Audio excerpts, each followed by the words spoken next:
ನಮಸ್ಕಾರ ವಿದ್ಯಾರ್ಥಿಗಳೇ, ಮತ್ತೊಮ್ಮೆ ಎಕ್ಸ್ಪ್ಲೋರ್ ಎಜು ಚಾನಲ್ಗೆ ಸ್ವಾಗತ. ಈಗಾಗಲೇ ನಿಮಗೆ ಇವತ್ತು ಸೆಕೆಂಡ್ ಇಯರ್ PUC ರಿಸಲ್ಟ್ ಬಂದಿರಬೇಕು.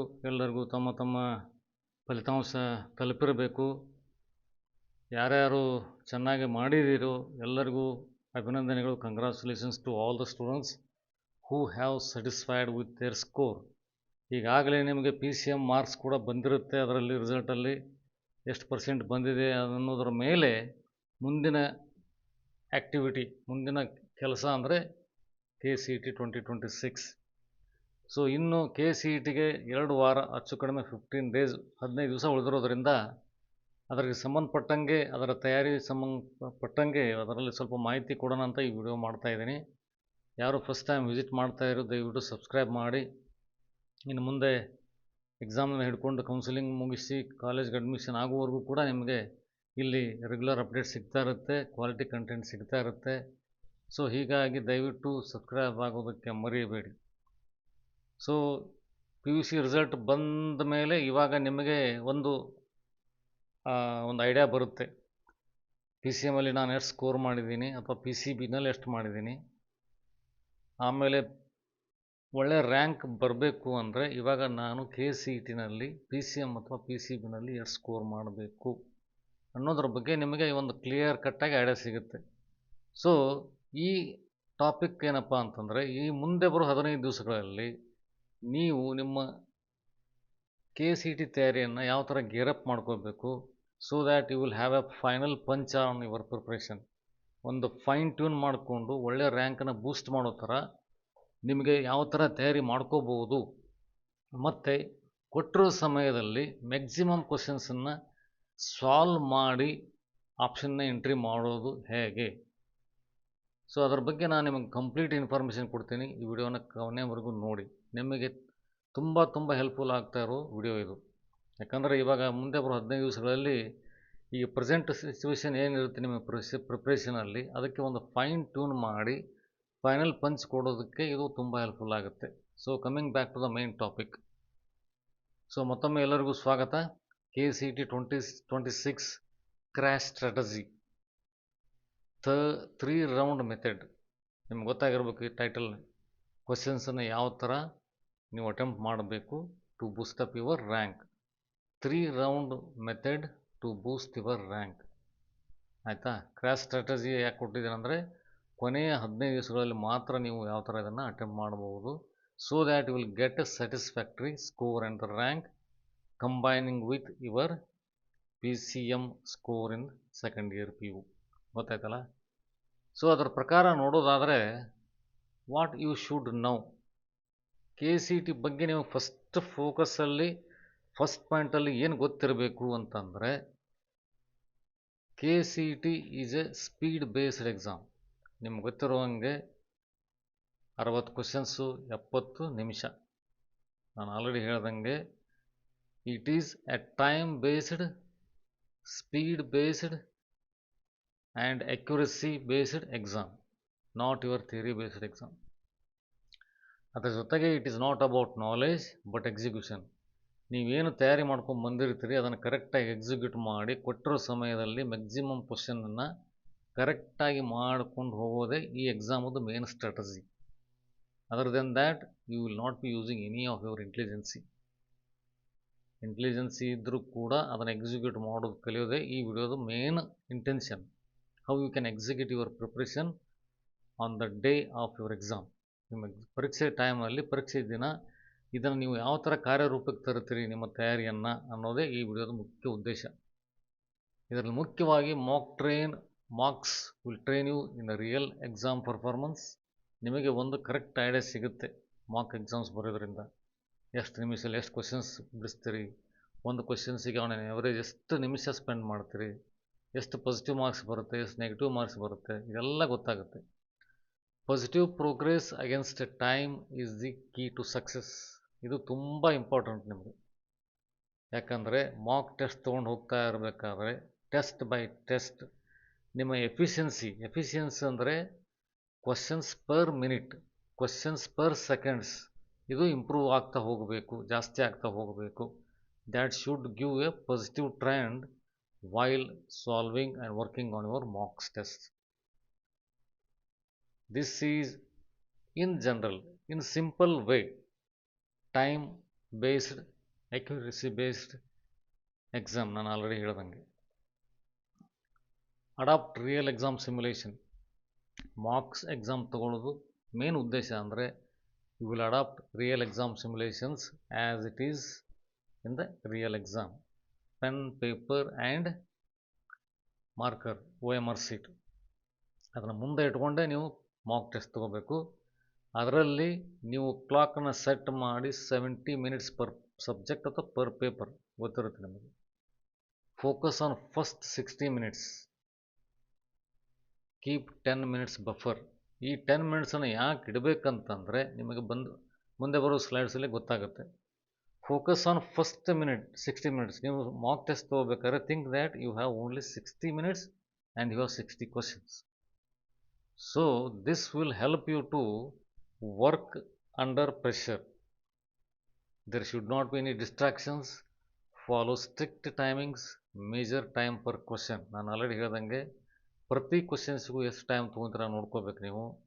This will Boost your pressure handling techniques. Train under pressure.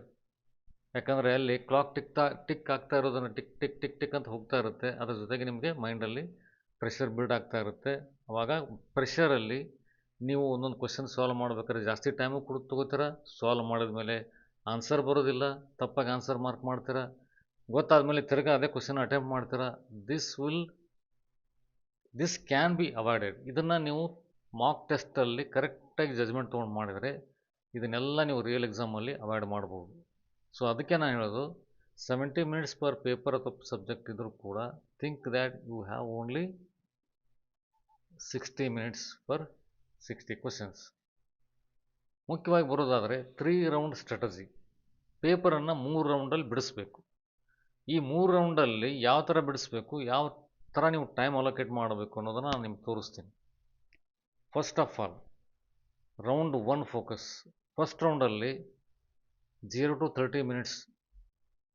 30 ಮಿನಿಟ್ಸಲ್ಲಿ ಫಸ್ಟ್ ರೌಂಡನ್ನು ಮುಗಿಸ್ಬೇಕು. ಅದರಲ್ಲಿ ಏನು ಮಾಡಬೇಕಪ್ಪ ಅಂದರೆ solve direct and easy, formula based and theory based questions.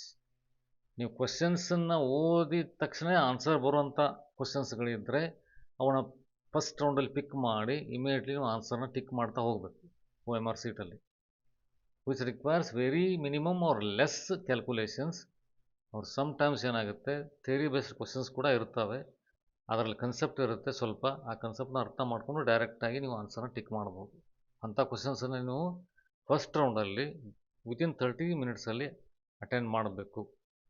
ಇದರಲ್ಲಿ target for 35 to 40 questions. First ರೌಂಡಲ್ಲಿ out of 60 at least you should be able to attend answer 35 questions. ನಿಮ್ಮ ಎಕ್ಸ್ಪರ್ಟ್ ಆಗಿದ್ದರೆ ಡೆಫಿನೆಟ್ ಆಗಿ ನೀವು ಮಾಕ್ ಟೆಸ್ಟಲ್ಲಿ ಇದನ್ನು ಟೆಸ್ಟ್ ಮಾಡಿದರೆ you can stretch your capacity up to 40 questions. ಇದರಿಂದ ನಿಮಗೆ ಕಾನ್ಫಿಡೆನ್ಸ್ ಬಿಲ್ಡ್ ಆಗುತ್ತೆ. ಎಷ್ಟು ಸ್ಪೀಡಲ್ಲಿ ನಾವು ಸಾಲ್ವ್ ಮಾಡ್ತಾ ಹೋದರೆ ಎಷ್ಟು ಕ್ವಶನ್ಸನ್ನು ಕವರ್ ಮಾಡ್ಬೋದು, ಎಷ್ಟನ್ನು ಕರೆಕ್ಟಾಗಿ ಮಾಡ್ಬೋದು ಅನ್ನೋದರಿಂದ ನಿಮ್ಮ ಕಾನ್ಫಿಡೆನ್ಸ್ ಬಿಲ್ಡ್ ಆಗುತ್ತೆ. ಸೊ ಇದು 0 to 30 minutes first round. Second ರೌಂಡಲ್ಲಿ ಏನು ಮಾಡಬೇಕಪ್ಪ ಅಂದರೆ ಸೆಕೆಂಡ್ ರೌಂಡಲ್ಲಿ 30 to 50 ಮಿನಿಟ್ಸ್ ಅಂದರೆ 20 ಮಿನಿಟ್ಸ್ ಸೆಕೆಂಡ್ ರೌಂಡ್ ತೊಗೋಬೇಕು. Solve moderate and concept based questions. ಸ್ವಲ್ಪ 3-4 ಸ್ಟೆಪ್ಸಲ್ಲಿ ಸಾಲ್ವ್ ಮಾಡೋವಿರ್ತವೆ, ಕಾಂಪ್ಲಿಕೇಟೆಡ್ ಫಾರ್ಮುಲಾ ಅಪ್ಲೈ ಮಾಡೋವಿರ್ತವೆ, ಡೇಟಾನ ಕರೆಕ್ಟಾಗಿ ಕನ್ವರ್ಟ್ ಮಾಡಿ ಅಥವಾ ಏನಾದರೂ ಮೆಥಮೆಟಿಕಲ್ ಕ್ಯಾಲ್ಕುಲೇಷನ್ ಜಾಸ್ತಿ ಇದ್ದಾಗ ಸ್ವಲ್ಪ ಟೈಮ್ ತೊಗೊಳುತ್ತೆ. ಅಂಥದನ್ನು ನಾವು ಮಾಡ್ರೇಟ್ ಕ್ವಶನ್ಸ್ ಅಂತ ಕರಿತೀವಿ. ಅದ್ರ ಜೊತೆಗೆ ಒಂದಷ್ಟು ಕನ್ಸೆಪ್ಟನ್ನು ಅಪ್ಲೈ ಮಾಡಿ ಫಾರ್ಮುಲಾನ ರೀಕಾಲ್ ಮಾಡಿ ಸಾಲ್ವ್ ಮಾಡೋ ಥರ ಇರ್ತವೆ. ಅಂಥ ಕ್ವಶನ್ಸನ್ನು ನೀವು ಸೆಕೆಂಡ್ ರೌಂಡಲ್ಲಿ 30 to 50 ಮಿನಿಟ್ಸ್ ಟೈಮಲ್ಲಿ ತೊಗೊಂಡು ಅಟೆಂಡ್ ಮಾಡಬೇಕು. ಈ ಸೆಕೆಂಡ್ ರೌಂಡಲ್ಲಿ you have to attempt up to 50 to 55 questions. ನೀವು ಫಸ್ಟ್ ರೌಂಡಲ್ಲಿ 35 ಮಾಡಿದರೆ ಇದು ಇವಾಗ ಸೆಕೆಂಡ್ ರೌಂಡ್ ಮುಗಿಯೋಷ್ಟರಲ್ಲಿ 50 to 55 ಬರಬೇಕು. 40 ಮಾಡಿದರೆ 50 to 55 ಬರಬೇಕು. So even if you touch 50 questions by the end of 50 minutes you are good to go, you are genius. ಆದರೆ ಕರೆಕ್ಟಾಗಿ ಮಾಡಿರಬೇಕು. This is a key. ನಾನು ಅದನ್ನೇ ಮುಂಚೆ ಹೇಳ್ದಂಗೆ time and accuracy, speed and accuracy should go hand in hand. ನಿಮ್ಮ ಕೈ ಬರೀತಿರೋ ಪೆನ್ನು ಮತ್ತು ನಿಮ್ಮ ಬ್ರೈನು ಸಿಂಕ್ ಆಗಿರಬೇಕು. ಕ್ವಶನ್ಸು ಪರ್ಟಿಕ್ಯುಲರ್ಲಿ KCET-ನಲ್ಲಿ ತುಂಬ ಲೆಂಗ್ದಿ ಕೇಳಲ್ಲ, ಪ್ಯಾರಾಗ್ರಾಫ್ ಥರ ಕೇಳಲ್ಲ ಜಾಸ್ತಿ. It may be up to 3 to 4 lines, sometimes 1-2 lines ಈ ಥರ ಇರುತ್ತೆ. ಬಟ್ ಆ ಕ್ವಶನ್ಸ್ ಓದಿದ ತಕ್ಷಣ ನಿಮ್ಮ ಮೈಂಡಲ್ಲಿ ಮ್ಯಾಪಿಂಗ್ ಮಾಡಬೇಕು ಆನ್ಸರನ್ನು ಸೆಕೆಂಡ್ ರೌಂಡ್ ಅಟೆಂಪ್ಟ್ ಮಾಡೋ ಟೈಮಲ್ಲಿ. So this will help you to speed up your calculations and mark the answer in a quick time. Maintain accuracy, ನಾನು ಆಲ್ರೆಡಿ ಹೇಳ್ದಂಗೆ. ಇದು ಅಪ್ ಟು 50 ಮಿನಿಟ್ಸ್ವರೆಗೂ 2 ರೌಂಡ್ ಆಯಿತು. Say about 50 to 55 questions you have attempted and marked on the OMR sheet. ಈಗ third ರೌಂಡಲ್ಲಿ this will be the final round for you to attempt and touch all the questions. That is from 50 to 70 minutes.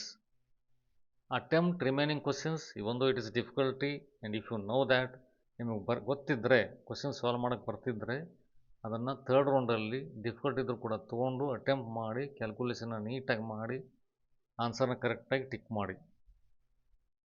ಅಕಸ್ಮಾತ್ ನಿಮಗೆ answer calculation ಬರಲಿಲ್ಲ, ಅದರಲ್ಲಿ ಏನಾದರೂ concept ನೀವು apply ಮಾಡೋಕ್ಕಾಗ್ತಾ ಇದ್ದರೆ use elimination techniques. Bring your options to 2 instead of 4. 4 options ಕೊಟ್ಟಿರ್ತಾರೆ, ಅದರಲ್ಲಿ 2 ಆಪ್ಷನ್ನ ನೀವು ಏನಾದರೂ ಮಾಡಿ ಎಲಿಮಿನೇಟ್ ಮಾಡಿದರೆ ನಿಮಗೆ 50-50 ಚಾನ್ಸಸ್ ಇರುತ್ತೆ ಕ್ವಶನ್ಗೆ ಆನ್ಸರ್ ಕರೆಕ್ಟ್ ಆಗೋದಕ್ಕೆ, ಆಯ್ತಲ್ಲ. ಸೊ ಅದನ್ನು ಎಲಿಮಿನೇಷನ್ ಟೆಕ್ನಿಕನ್ನು ಯೂಸ್ ಮಾಡಿ ಎಲ್ಲ ಕ್ವಶನ್ಸಿಗೂ OMR ಸೀಟಲ್ಲಿ ಆನ್ಸರ್ನ ಟಿಕ್ ಮಾಡಿ. By the end of 60 to 70 minutes you have to mark all the questions remaining. Use no negative marking advantage. ನಿಮಗೆ ಗೊತ್ತಿರುವಂಗೆ KCET-ನಲ್ಲಿ ನೆಗೆಟಿವ್ ಮಾರ್ಕಿಂಗ್ ಇರೋದಿಲ್ಲ, ಅದನ್ನೇ ಅಡ್ವಾಂಟೇಜ್ ಆಗಿ ತೊಗೊಂಡು ನೀವು ಫಾಸ್ಟಾಗಿ ಮಾರ್ಕಿಂಗ್ ಮಾಡಬೇಡಿ. ನಾನು ಆಲ್ರೆಡಿ ಹೇಳ್ದಂಗೆ go for this first 2 rounds for accurate calculations and right answers. ಕರೆಕ್ಟಾಗಿ ಆನ್ಸರ್ ಮಾಡೋದನ್ನು ಕಲ್ತ್ಕೊಳ್ಳಿ 2 ರೌಂಡ್ ಮುಗಿಯೋಷ್ಟರಲ್ಲಿ. ಯಾಕಂದರೆ ನಿಮಗೆ ಗೊತ್ತಿರುತ್ತೆ, ಇವಾಗ ನೀವು ಯಾವುದೋ ಒಂದು ರ್ಯಾಂಕಿಗೆ ಟಾರ್ಗೆಟ್ ಮಾಡಿಟ್ಟಿರ್ತೀರಿ. ಇವತ್ತಿನ ಪರಿಸ್ಥಿತಿನಲ್ಲಿ ನಿಮಗೆ ಆಲ್ರೆಡಿ ಕ್ಲಿಯರ್ ಪಿಕ್ಚರ್ ಸಿಕ್ಕಿರುತ್ತೆ. PCM PUC-ನಲ್ಲಿ 90 ಆಗಿದ್ದರೆ ಇದನ್ನು 90 ಹೇಗೆ ಮಾಡಬೇಕು, 95 ಆಗಿದ್ದರೆ ಇದನ್ನು 95 ಹೆಂಗೆ ಮಾಡಬೇಕು, 95 ಆಗಬೇಕಾದ್ರೆ KCET-ನಲ್ಲಿ ಎಷ್ಟು ಸ್ಕೋರ್ ಮಾಡಬೇಕು. ಯಾಕಂದರೆ ಅದರಲ್ಲಿ 50% ಇದರಲ್ಲಿ 50% ತೊಗೋತಾರೆ. ಸೊ ಹೀಗಾಗಿ ಇಲ್ಲಿ ಚಾನ್ಸ್ ತೊಗೋಬೇಡಿ. ಆದಷ್ಟು ಅಕ್ಯುರೇಟಾಗಿ ಸಾಲ್ವ್ ಮಾಡಿ ಮಾರ್ಕ್ ಮಾಡಿ 2 ರೌಂಡ್ ಯೂಸ್ ಮಾಡ್ಕೊಳ್ಳಿ. ಥರ್ಡ್ ರೌಂಡಲ್ಲಿ ಮಾತ್ರ ಉಳಿದ ಕ್ವಶನ್ಸು 10, 5, 8 ಈ ಥರ ಕ್ವಶನ್ಸ್ ಉಳಿದಾಗೂ ಕೂಡ apply your concept, use elimination techniques to bring down the accuracy and use the no negative marking advantage. ಎಲ್ಲ ಕ್ವಶನ್ಸ್ಗೂ ಆನ್ಸರ್ OMR ಸೀಟಲ್ಲಿ ಮಾರ್ಕ್ ಮಾಡ್ಕೊಂಡು ಬರಬೇಕು ನೀವು. ಸೊ ಇದರ ಅರ್ಥ ನೀವು 60ಕ್ಕೂ 60 ಕ್ವಶನ್ನ ಅಟೆಂಪ್ಟ್ ಮಾಡಿ ಬರಲೇಬೇಕು, ಬಿಟ್ಟರೆ ತಪ್ಪಾಗುತ್ತೆ. ನಾನು ಹೇಳೋದಂಗೆ ಸ್ಟ್ರಾಟಜಿಕ್ ಅಪ್ರೋಚ್ ಆ ಥರ ಇರಬೇಕು ನಿಮಗೆ ಪೇಪರ್ ಬಿಡಿಸೋ ಟೈಮಲ್ಲಿ. ಮುಖ್ಯವಾದ ಸೀಕ್ರೆಟ್ಸ್ ನಿಮ್ಗೆ ಹೇಳಬೇಕಂತಂದರೆ ಅಟೆಂಪ್ಟ್ ಆಲ್ ಕ್ವಶನ್ಸ್. ನಾನು ಆಲ್ರೆಡಿ ಹೇಳಿದೆ ನಿಮಗೆ, speed should be more than perfection. Perfection ಬರುತ್ತೆ ಪ್ರಾಕ್ಟೀಸ್ ಮಾಡ್ದಂಗೆ, ಬಟ್ ಅದರ ಜೊತೆಗೆ ಸ್ಪೀಡ್ ಒಂದು ಹೆಜ್ಜೆ ಮುಂದಿರಬೇಕು ನಿಮಗೆ ಆನ್ಸರ್ ಓಪನ್ ಕ್ಯಾಲ್ಕುಲೇಟ್ ಮಾಡೋ ಟೈಮಲ್ಲಿ. ಸೊ ಮಾಕ್ ಟೆಸ್ಟು ನಿಮಗೆ ಕಲಿಸ್ಕೊಡುತ್ತೆ ಇದು ಪಾಠ ನಿಮಗೆಲ್ಲರಿಗೂ. ಒಂದು ಕ್ವಶನ್ಸಿಗೆ ಅದರ ಡಿಫಿಕಲ್ಟಿ ಲೆವೆಲ್ ಮೇಲೆ ಎಷ್ಟು ನಾನು ಟೈಮ್ ತೊಗೊತಾ ಇದ್ದೀನಿ, ನೆಕ್ಸ್ಟ್ ಪೇಪರ್ ಬಿಡಿಸುವಾಗ ಅದೇ ಥರ ಕ್ವಶನ್ಸ್ ಬಂದರೆ ಅದಕ್ಕಿಂತ ಮುಂಚೆಕ್ಕಿಂತ ಟೈಮ್ ಕಡಿಮೆ ಹೇಗೆ ತೊಗೋಬೇಕು ಅನ್ನೋದು ನೀವು ಟೆಸ್ಟ್ ಬೈ ಟೆಸ್ಟು ನೀವು ಕಲಿತಿರ್ತೀರ ಎಷ್ಟೊತ್ತಿಗೆ. Skip smartly. ನಾನು ಅದಕ್ಕೆ ನಿಮಗೆ 3 ರೌಂಡ್ ಅಪ್ರೋಚ್ ಆಗಿ ಕೊಟ್ಟಿದ್ದೆ ಅಂತಂದರೆ, ಫಸ್ಟ್ ರೌಂಡಲ್ಲಿ ನಿಮಗೆ ನೋಡಿದ ತಕ್ಷಣ ಕ್ವಶನ್ಸಿಗೆ ಆನ್ಸರ್ ಬಂದಿಲ್ಲ ಅಂದರೆ ಸ್ಕಿಪ್ ಇಟ್ ಸ್ಮಾರ್ಟ್ಲಿ. ನಿಮಗೆ ನೋಡಿದ ತಕ್ಷಣ ಆನ್ಸರ್ ಬರಬೇಕು, OMR ಸೀಟಲ್ಲಿ ಮಾರ್ಕ್ ಮಾಡೋಂಗಿರಬೇಕು. ಕ್ವಶನ್ಸ್ ಓದಿದ ತಕ್ಷಣ ಇದೇ ಆನ್ಸರ್ ಆಪ್ಷನ್ ಅಂತ ನೀವು ಟಿಕ್ ಮಾಡೋ ಪರಿಸ್ಥಿತಿನಲ್ಲಿದ್ದರೆ ಅಂಥ ಕ್ವಶನ್ಸನ್ನ ಎಲ್ಲ ಫಸ್ಟ್ ರೌಂಡಲ್ಲಿ ಮುಗಿಸಿ, so that you can save lot of time. ಅದೇ ಥರ ಸೆಕೆಂಡ್ ರೌಂಡಲ್ಲಿ ಮಾಡ್ರೇಟ್ ಕ್ವಶನ್ಸನ್ನು ಅಟೆಂಪ್ಟ್ ಮಾಡುವಾಗ ನಿಮಗೆ ಸ್ವಲ್ಪ ಟೈಮ್ ಜಾಸ್ತಿ ಸಿಗುತ್ತೆ. Skip smartly, accuracy matters. Third ಮತ್ತು ಫೋರ್ತ್ ಪಾಯಿಂಟು ತುಂಬ ಇಂಪಾರ್ಟೆಂಟು. ನೀವು ಎಷ್ಟು ನಿಮ್ಮ ಇಂಟೆಲಿಜೆನ್ಸಿ ಯೂಸ್ ಮಾಡಿ ಫಸ್ಟ್ ರೌಂಡಲ್ಲಿ ಕ್ವಶನ್ನ ಸ್ಕಿಪ್ ಮಾಡ್ತಿರೋ ಅಷ್ಟು ಟೈಮು ನಿಮಗೆ ಸೆಕೆಂಡ್ ರೌಂಡ್ ಸಿಗುತ್ತೆ. ಆ ಸೆಕೆಂಡ್ ರೌಂಡಲ್ಲಿ ಸಿಕ್ಕಿರೋ ಟೈಮನ್ನು ನೀವು ಅಕ್ಯುರೇಟಾಗಿ ಸಾಲ್ವ್ ಮಾಡೋದಕ್ಕೆ ಯೂಸ್ ಮಾಡ್ಕೋಬಹುದು. ಇದನ್ನು ಸ್ವಲ್ಪ ಗಮನ ಹರಿಸಿ ಮಾಕ್ ಟೆಸ್ಟಲ್ಲಿ. ಅದರ ಜೊತೆಗೆ now your self as of today, ಇವತ್ತಿನ ಪರಿಸ್ಥಿತಿನಲ್ಲಿ ನಿಮ್ಮ ಪರ್ಫಾರ್ಮೆನ್ಸ್ ಲೆವೆಲ್ಲು ಯಾವ ಸ್ಟೇಟಸಲ್ಲಿದೆ, ಅದರ ಜೊತೆಗೆ ನೀವು ಎಷ್ಟು ಸ್ಕೋರ್ ಮಾಡ್ತಾಯಿದ್ದೀರಿ, ಆ ಸ್ಕೋರನ್ನು 50% ತೊಗೊಂಡು ಇವತ್ತು ಬಂದಿರೋ PCM PUC ರಿಸಲ್ಟ್ ಜೊತೆಗೆ ನೀವು PCMನ್ನು ತೊಗೊಂಡು ಸೇರಿಸಿ ಅದರ 50% ಇದರ 50%ಅನ್ನು ಮಾಡಿದರೆ ನಿಮಗೆ ಅಂದಾಜು ಲೆಕ್ಕ ಸಿಗುತ್ತೆ, ಇಷ್ಟು ಸ್ಕೋರ್ ಆಗುತ್ತೆ, ಇಷ್ಟು ರ್ಯಾಂಕ್ ಬರ್ಬೋದು ಅಂತ. ಇವತ್ತೇ ಯಾಕೆ ಮಾಡ್ತಾ ಇದ್ದೀನಿ ನಾನು ಈ ವಿಡಿಯೋವನ್ನು ಪರ್ಪಸ್ ಆಗಿ, ಇದನ್ನು PUC ರಿಸಲ್ಟ್ ಬಂದ ಮೇಲೆ ಮಾಡಬೇಕಂತ ನಾನು ಪ್ಲ್ಯಾನ್ ಮಾಡಿಟ್ಟಿದ್ದೆ. So that you will have an approximate rank in KCET. ಗೊತ್ತಾಯ್ತಲ್ಲ. ಅಕಸ್ಮಾತ್ ನಿಮ್ಮ ಸ್ಕೋರ್ ಮಾರ್ಕಲ್ಲಿ ಲೆಸ್ ದೆನ್ 40 ಇದ್ದರೆ ನೀವು ಬೇಸಿಕ್ಸಿಗೆ ಸ್ವಲ್ಪ ಗಮನ ಹರಿಸ್ಬೇಕು, ಥಿಯರಿಟಿಕಲ್ ಕನ್ಸೆಪ್ಟನ್ನ ಅರ್ಥ ಮಾಡ್ಕೋಬೇಕು, ಸ್ವಲ್ಪ ಕ್ಯಾಲ್ಕುಲೇಷನ್ಸು ಫಾರ್ಮುಲಾನ ಯಾವಾಗಾದರೂ ರಿವೈಸ್ ಮಾಡ್ತಾ ಹೋಗಬೇಕು. ಅಕಸ್ಮಾತ್ ನಿಮ್ಮ ಸ್ಕೋರ್ 40 to 50 ಇದ್ದರೆ ಇಂಪ್ರೂವ್ ಸ್ಪೀಡ್, ಸ್ವಲ್ಪ ಸ್ಪೀಡ್ ಜಾಸ್ತಿ ಮಾಡಬೇಕು. So that you can reach 55 and even 60 sometimes. 50+ ಇದ್ದರೆ ಫೋಕಸ್ ಆನ್ ಕನ್ಸಿಸ್ಟೆನ್ಸಿ. ನೀವು ಆಲ್ರೆಡಿ 50+ ಸ್ಕೋರ್ ಮಾಡ್ತಾ ಇದ್ದರೆ ನೆಕ್ಸ್ಟ್ ಯಾವ ಮಾಕ್ ಟೆಸ್ಟ್ ತೊಗೋತಾ ಇರ್ತೀರೋ ಆ ಪೇಪರ್ ಡಿಫಿಕಲ್ಟ್ ಇರಲಿ, ಈಸಿ ಇರಲಿ, ಮಾಡ್ರೇಟ್ ಇರಲಿ, ಇದೇ ಕನ್ಸಿಸ್ಟೆನ್ಸಿನ ಮೇಂಟೈನ್ ಮಾಡಿದರೆ ಯು ಆರ್ ಚಾಂಪಿಯನ್. ಸೊ ನಿಮಗೆ ನಿಮ್ಮ ಕನಸಿನ ರ್ಯಾಂಕು ಸಿಗೋದರಲ್ಲಿ there is no second thought, ಎರಡು ಮಾತಿಲ್ಲ. ಸೊ ಹೀಗಾಗಿ ಇದನ್ನೆಲ್ಲ ಟಿಪ್ಸನ್ನು ದಯವಿಟ್ಟು ಯೂಸ್ ಮಾಡಿಕೊಂಡು ನಿಮ್ಮ ಮಾಕಲ್ಲಿ ಬರೋ 15 ದಿವಸಗಳಲ್ಲಿ ಚೆನ್ನಾಗಿ ಪ್ರಾಕ್ಟೀಸ್ ಮಾಡಿ ನಿಮ್ಮ ರ್ಯಾಂಕನ್ನು ನೀವು ಎಸ್ಟಿಮೇಟ್ ಮಾಡ್ತಾ ಹೋಗಿ. ಸೊ ಈ ವಿಡಿಯೋ ನಿಮಗೆ ಇಷ್ಟ ಆಗಿರ್ಬೋದು ಅಂತ ತಿಳ್ಕೊಂಡಿದ್ದೀನಿ. ಸಂಬಂಧಪಟ್ಟಂಥ ವಿದ್ಯಾರ್ಥಿಗಳಿಗೆ ವಿಡಿಯೋನ ಶೇರ್ ಮಾಡಿ, ಎಲ್ಲರೂ ಲೈಕ್ ಮಾಡಿ, ಇದನ್ನು ಪೇರೆಂಟ್ಸ್ಗೂ ಕೂಡ ತೋರಿಸಿ. ಯಾರು ನಿಮ್ಮ ಜೊತೆ ಅಭ್ಯಾಸದಲ್ಲಿ ತೊಡಗಿರ್ತಾರೋ ಪ್ರಿಪ್ರೇಷನ್ ಟೈಮಲ್ಲಿ ಅವ್ರಿಗೂ ಕೂಡ ಒಂದು ಸ್ವಲ್ಪ ಹೆಲ್ಪ್ ಆಗುತ್ತೆ. ಸೊ ದ್ಯಾಟ್ ಅವ್ರಿಗೂ ಕೂಡ ನಿಮಗೆ ಟಿಪ್ಸ್ ಕೊಡೋದಕ್ಕೆ ಒಂದು ಅನುಕೂಲ ಆಗುತ್ತೆ. Subscribe to Explore Edu channel. This is really a fastest growing education platform on the YouTube. Get free guidance throughout and ace KCET 2026. ನಿಮಗೆ ಮುಂದಿನ ದಿನಗಳಲ್ಲಿ ಉಚಿತವಾಗಿ ಎಲ್ಲ ಗೈಡೆನ್ಸ್ ಸಿಗುತ್ತೆ ಈ ಚಾನಲಲ್ಲಿ. ಯಾರು ಸಬ್ಸ್ಕ್ರೈಬ್ ಆಗಿಲ್ವೋ ಅವರು ದಯವಿಟ್ಟು ಸಬ್ಸ್ಕ್ರೈಬ್ ಆಗಿ. Once again all the best for your KCET exam 2026. Thank you.